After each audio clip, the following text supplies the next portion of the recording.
মৰমৰ ছাত্ৰ-ছাত্ৰীসকল আজি মই তোমালোকক জীৱন প্ৰক্ৰিয়া এই চেপ্টাৰটোৰ হৃদযন্ত্ৰৰ বিষয়ে পঢ়াম যে তেজ চলাচলত হৃদযন্ত্ৰই কেনেকৈ কাম কৰে এইখিনি তোমালোকক সহজ ভাষাত বুজাই দিম ঠিক আছে এতিয়া আমাৰ এই মানুহৰ যিটো হৃদযন্ত্ৰ আছে ইয়াতে তোমালোকৰ চাৰিটা কোঠালি থাকে তোমালোকে জানাই চাগে সো এটা এইটো এটা দুটা তিনিটা আৰু চাৰিটা ঠিক আছে তো এই চাৰিটা কোঠালি থাকে চাৰিটা চেম্বাৰ থাকে এতিয়া আমাৰ যিটো ওপৰৰ ফালৰ যিটো চেম্বাৰ আছে সেইটোৰ নাম হ'ব অলিন্দ মানে সো অলিন্দ এইফালতো আৰু এইফালতো আমি বা অলিন্দ বুলি কম ঠিক আছে আৰু তলৰ গিটা হ'ব নীলয় এইফালৰটো সো নীলয় এইফালৰটো বাও নীলয় ঠিক আছে এইটা নাম গিটা লিখি দিছো তো তোমালোকে মনত ৰাখিবা এতিয়া তাকে চোৱা এতিয়া আমাৰ প্ৰথমতে তোমালোকে চাব লাগিব কি হীৰাৰ বিষয়ে ঠিক আছে ইয়াতে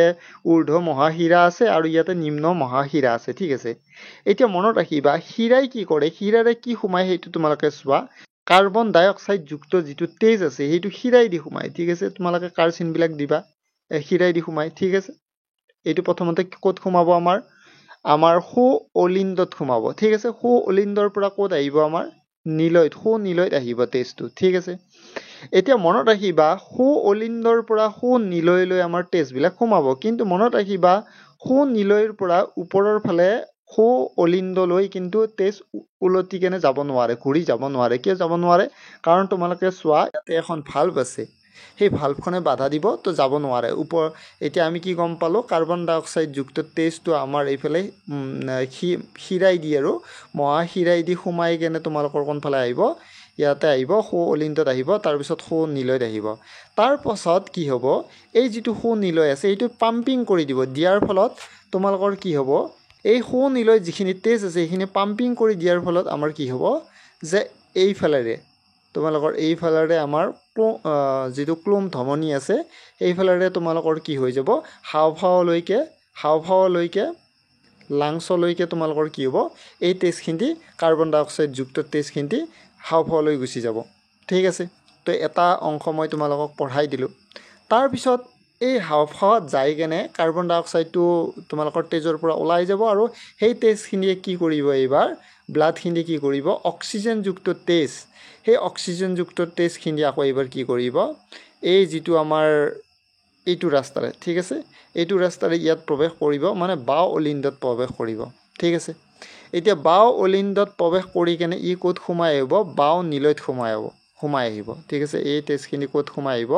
বাও নীলয়ত সোমাই আহিব এতিয়া বাও নীলয়ত সোমোৱা তেজখিনি কিন্তু অক্সিজেনযুক্ত মনত ৰাখিবা এতিয়া বাও নীলয় কি কৰিব এবাৰ পাম্পিং কৰি দিব দিয়াৰ ফলত কি হ'ব বাও নীলয়ৰ পৰা তেজটো এনেকৈ যাব এইফালেৰে তোমালোকৰ গোটেইখিনি বস্তু দেখুৱাই দিব নোৱাৰি এনেকৈ যাব যাই কেনে এই মহাধমনীৰে শৰীৰৰ বিভিন্ন অংশলৈকে কি কৰিব এই অক্সিজেনযুক্ত তেজটো মানে তাত যাব যাই কেনে কোষবিলাকত অক্সিজেনৰ প্ৰয়োজন হয় সেইটো তোমালোকৰ তেজে তাত বিতৰণ কৰি দিব ঠিক আছে তো এতিয়া তোমালোকে গম পালা যে আমাৰ যিটো